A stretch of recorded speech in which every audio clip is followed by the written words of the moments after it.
जय हिंद, जय भारत। मैं हूं रीना सुतार और स्वागत है आप सभी का सैनिक न्यूज विद रीना में। आज के इस वीडियो की शुरुआत करते हुए सबसे पहले बात कर लेते हैं उन टॉपिक की जिसकी जानकारी लेकर आज के इस वीडियो में आई हूँ।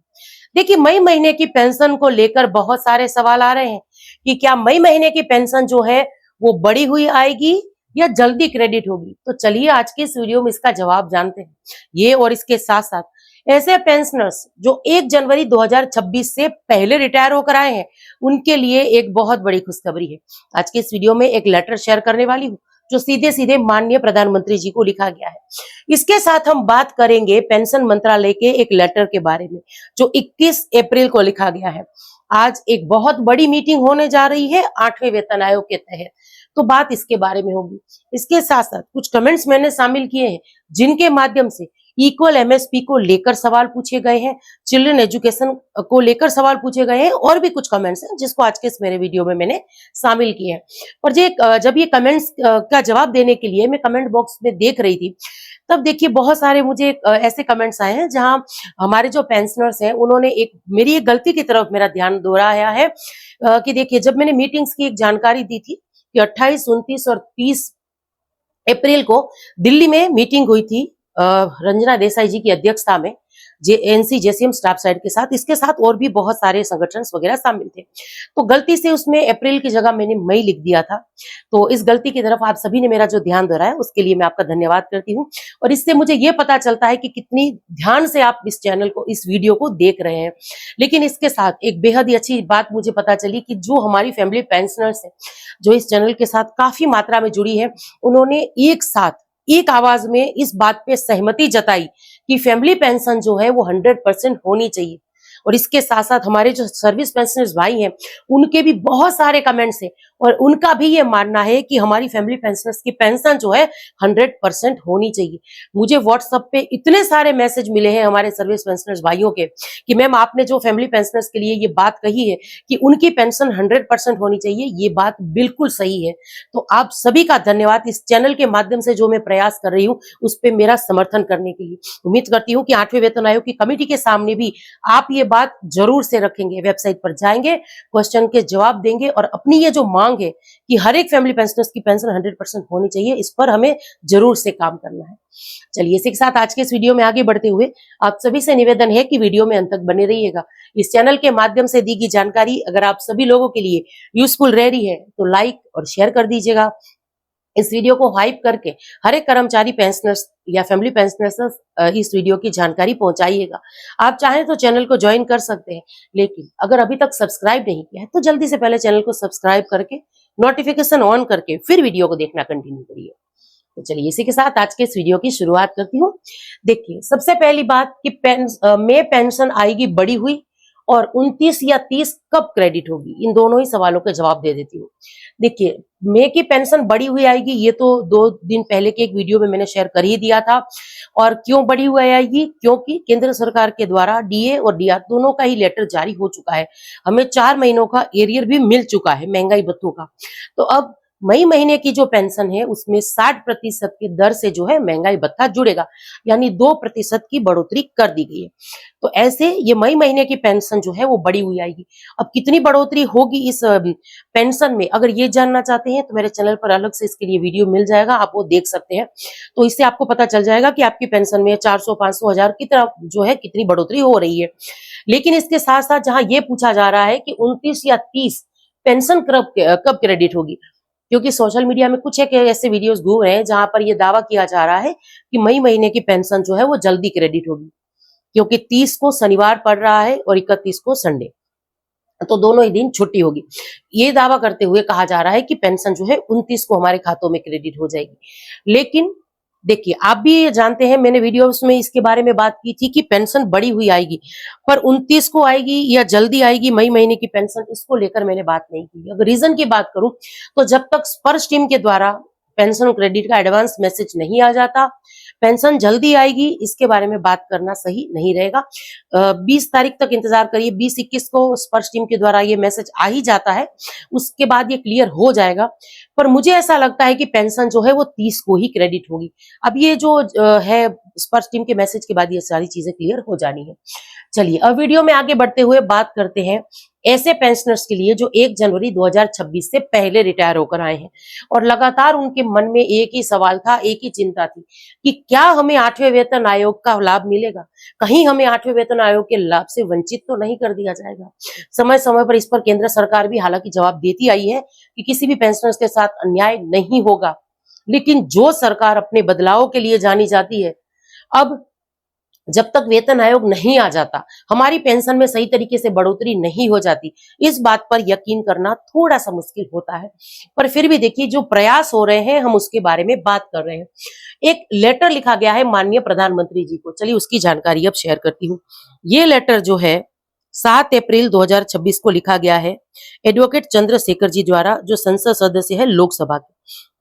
इन्होंने माननीय नरेंद्र मोदी जी को लिखा है कि पुराने पेंशनरों को 8वें वेतन आयोग के दायरे में शामिल करने एवं उनकी लंबित समस्याओं के समाधान हेतु माननीय प्रधानमंत्री जी को विस्तार से इस लेटर में उन्होंने जो पेंशनर्स हैं उनकी जो परेशानी है इसके बारे में भी ध्यान केंद्रित करते हुए ये लेटर लिखा है। पूरा विस्तार से कुछ 10 पॉइंट जो है यहाँ पर माननीय प्रधानमंत्री जी के सामने रखे गए हैं, जो अभी आप स्क्रीन पर भी देख पा रहे होंगे। तो इसमें जैसे कि मैंने कहा कि सबसे बड़ा मुद्दा यही है कि सभी पेंशनर्स को जो है 8वें वेतन आयोग में शामिल करिए। तो अपने आप में ये लेटर एक बहुत बड़ा हो जाता है, क्योंकि लोकसभा की संसद श्री द्वारा ये एक प्रयास है पेंशनर्स के हक में। और जैसे आप जानते हैं कि इस चैनल के माध्यम से मैं हर उन प्रयासों के बारे में भी बात करती हूँ जो हमारे पेंशनर्स, फैमिली पेंशनर्स के हित में होते हैं। सिर्फ पेंशन बढ़ोतरी या एरियर्स वगैरह क्रेडिट हो गया, हमारी पेंशन से पहले हमारे खातों में एरियर आ गया, सिर्फ यही जानकारी लेकर इस वीडियो को बनाने का मेरा कोई भी उद्देश्य नहीं रहता है। लेकिन ये सभी प्रयास हमारे लिए काफी मायने रखते हैं, क्योंकि आने वाले दिनों में हमारी पेंशन में कितनी बढ़ोतरी होगी वो सब ये प्रयास ही तय करते हैं। चलिए अब वीडियो में आगे बढ़ते हुए बात करते हैं पेंशन मंत्रालय का एक लेटर जो 21 अप्रैल को लिखा गया है। अब ये एनसीजेसीएम स्टाफ साइट को लिखा गया है, इनके सदस्यों को लिखा गया है, श्री शिव गोपाल मिश्रा जी को एड्रेस करते हुए ये लेटर लिखा है। आज यानी कि 11 मई को एक बहुत बड़ी मीटिंग होने जा रही है न्यू दिल्ली में दोपहर के 3 बजे, जो कैबिनेट सचिव की अध्यक्षता में होगी। अब इस मीटिंग में भी 8वें वेतन आयोग से जुड़े हुए मुद्दों पर बात होगी।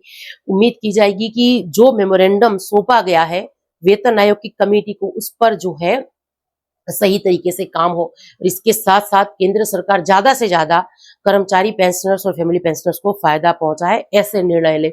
अब ये सारे मुद्दे हो सकते हैं और इसके साथ साथ मुझे ऐसा लगता है कि इस मीटिंग में शायद इसके बारे में डिस्कस हो कि वेतन आयोग जो है वो समय से लागू हो जाए, यानी जो 18 महीनों का समय दिया है उसके बाद कैबिनेट का अप्रूवल वगैरह इन सब चीजों को थोड़ा कम भी किया जाए। हो सकता है कि वेतन आयोग जल्दी से लागू करने की बात भी इस मीटिंग में उठे।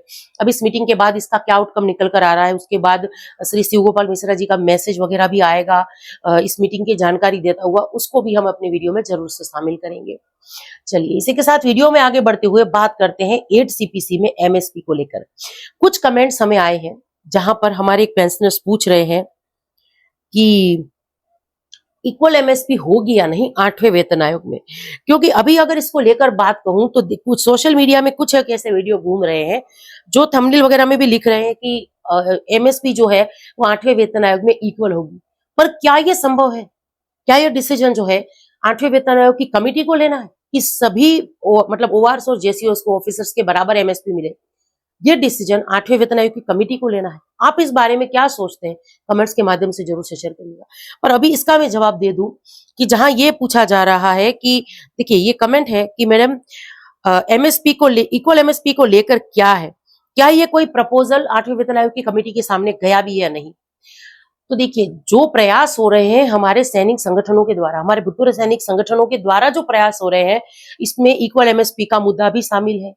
तो वो तो मैं समय समय पर उसके बारे में बात करती रहती हूँ। फेडरेशन ऑफ वेटरन्स एसोसिएशन के लेटर शेयर कर रही हूँ।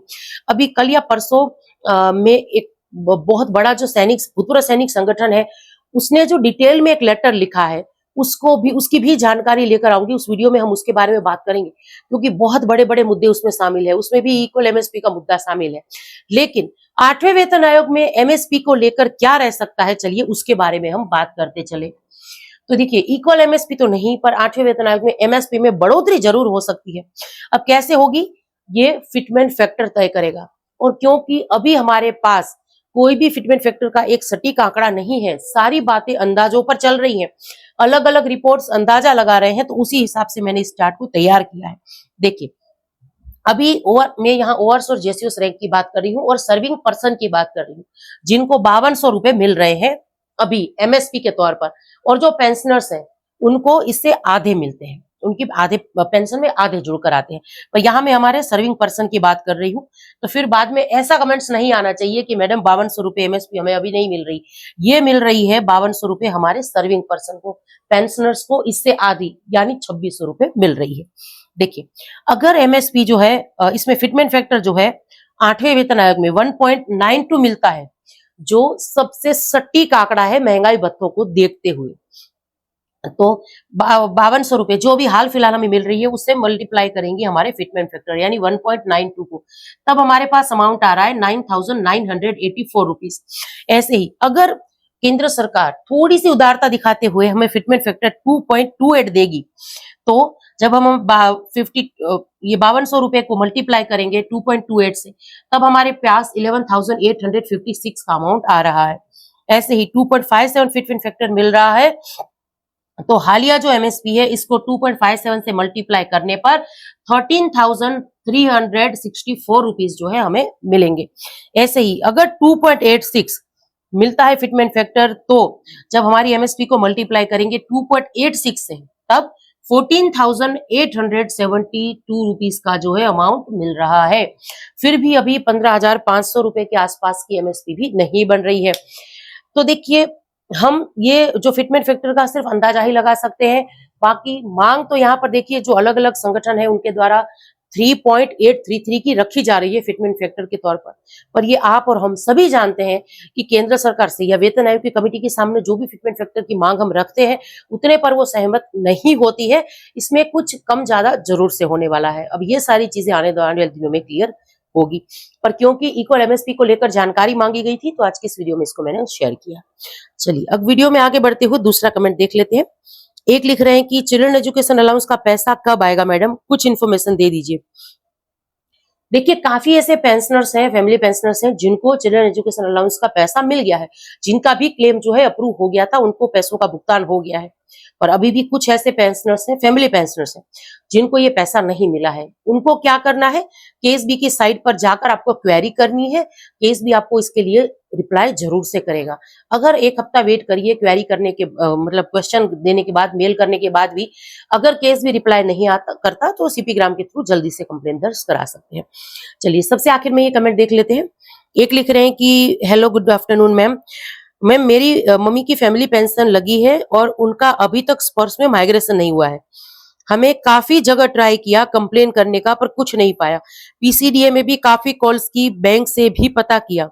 मैम स्पर्श पे कब तक माइग्रेशन होगा उसका सॉल्यूशन बताओ।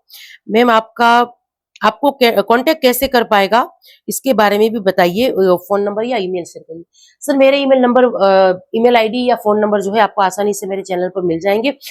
लेकिन आपकी जो ये समस्या है इसके लिए आपको कहीं भी जाने की या कंप्लेन करने की जरूरत नहीं है। समय समय पर मैं इसके बारे में भी बात करती रहती हूँ।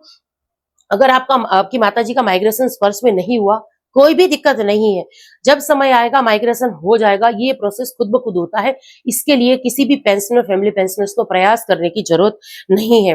लेकिन एक बार रिकॉर्ड में बात जरूर से कर लीजिएगा, बैंक या पीसीडीए से बात करने का कोई भी मतलब नहीं है।